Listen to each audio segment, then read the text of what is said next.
Another corruption scandal surrounding a New York lawmaker, a former state assemblyman guilty of stealing tens of thousands of dollars in taxpayer money, learned his fate in court today. CBS 6 has been investigating William Scarborough for the past 2 years.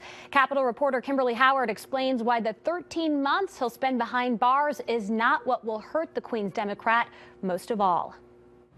Between federal and county court, more than 80 letters were submitted to the judges from constituents and colleagues of former Assemblyman William Scarborough, people saying that Scarborough was a good person who made some very bad decisions. In fact, that's something that everyone involved in this case seems to agree with.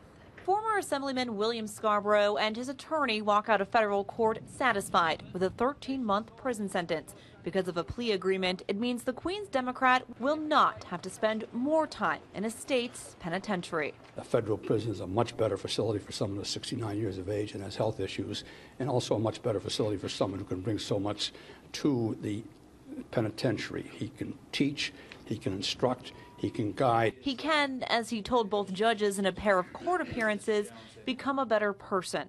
My only intention ever was to serve my community. Scarborough admits to bilking taxpayers out of more than $54,000. He was taking advantage of the state's per diem system for at least 4 years. He filed 174 false vouchers. It was a pattern of repeated improper conduct, and for that, he needs to be held accountable. Scarborough also admitted to using more than $40,000 in campaign funds for his own personal use. I apologize to my family, to my colleagues, to my community. In addition to prison time, he was ordered to pay the state more than $54,000 in restitution, donate what's left in his campaign fund to charity, and give up his seat.